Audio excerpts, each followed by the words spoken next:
तव्हां इहो ॿुधायो त तव्हांखे 22 ॿार कीअं थिया, मतिलबु छो थिया? कीअं थिया? कुदरत करेंदी पई आहे, कीअं थिया? असांखे बसि मैं बसि सटिया कया। कुदरत ते सारा कुदरत जा कम उहो पई ॼणंदी आहे। हिकु त असां सभु कम जेके आहिनि उहे कुदरत ते छॾे ॾींदा आहियूं, बसि त सभु कुदरत कंदी कमु। कुदरत तेॾा क्या कम किता है? मैं कुदरत तेॾा क्या कम किता? कुदरत ज़ाहिर सभिनी जा कमु कंदी आहे, मुंहिंजे दोस्तनि जा, मिटनि माइटनि जा, सॼे कहिड़ी कुदरत? मिटनि में त तेॾे बि मिटनि आंदी आहे क्या कुदरत? केरु केरु? कुदरत मेरी ज़ाल दा ना आहे। अच्छा, पिटिया खुदा दा मार न घटा इता मता।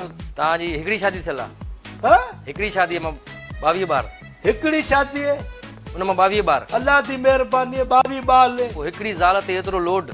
कुदरत अल्लाह जिंदगी ॾे, कुदरत को कुदरत बड़ी मेहनत करेंदी है। मैं आधा प्याते को कुदरत लाभ करेंदी है, रोबिया करेंदी। पीछे वाला आधे को आखा आवे अपने माल मवेशी बकरियां रिझा सारिया को गाह देवे, उना दी ये सब खिदमत कम उहे कंदी आहे, तव्हां छा कंदा हो? बाकी बाल तेरा पी जने दा पे क्या न मतिलबु बाला दी खिदमत जो मैं करंदा, मैं कमांदा न बारू, तव्हां को रोज़गार कंदा हूंदव? मैं मजदूरी करंदा। मजदूरी? अब आखेंदे तो मुसलमान को वधावना है, मुसलमान को वधावना है। अच्छा, त असां ठीक के मुसलमान वधाइण ते अल्लाह ॾींदा पिया आहे। मुसलमान वधाइण जो मक़सदु छा आहे तव्हांजो? छो था वधायो? निमाज़ पढ़े सन, अल्लाह को याद करे सन, पंहिंजो इमामा को रसूल को याद करे सन, त सवाब मिलसी न। तव्हां पाण निमाज़ पढ़ंदा हो? मैं त निमाज़ कानी पढ़ी। छो? हिकु ॾींहुं वो बि ज़ोरी मैट मैं को घिन गया के निमाज़ ईद दी पढ़णी। अच्छा, बाबा मुल्ला तकरीर की डिगी उस खा पई वने में को कपड़ा मथू दे छोड़म, कपड़ा न हुए तो मैं उस च मर वना।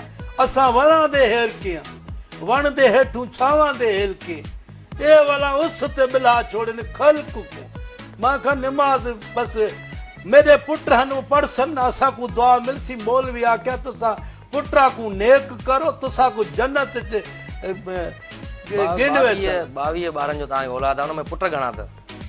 छोरे में को 17 मेरे ख्याल हाँ 17 छोरे न, 5 न्याणियां। 22?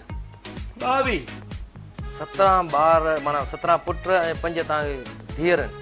उनजा नाला छा छा आहिनि पुटनि जा धीअर? नाले तो मैं को जेके याद आए प्रोग्राम में बैठा ते को बुधना के अदे को आका चंचर आचर सुमर ना एकदा अदे को आका एक केर अची वियो? एक केरे तेरा वेड़ा आ गया, वेड़ा ना है पुट है भी तव्हांजो? हां ये मेरा पुत्र है न। ये 12 नंबर है, 13 छोरा 14 नंबर है ना।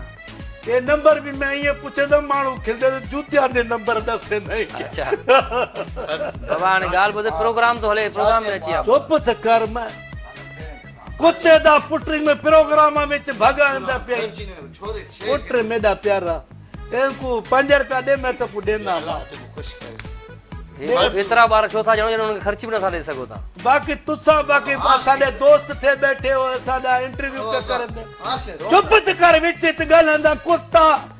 रोंदा हिकड़ा माण्हू ॾू ॻाल्हांदा त विच च न ॻाल्हांदा कुत्ता। अरे वाह, इहे ॻाल्हियूं ईअं न कयो। हिते प्रोग्राम तो हले, असांजे घरनि में ॾिठो वेंदो आहे प्रोग्राम। तू दरकार दे पे सोबर माण्हू ॾिसंदा आहिनि असांजो प्रोग्राम, पढ़ियल लिखियल।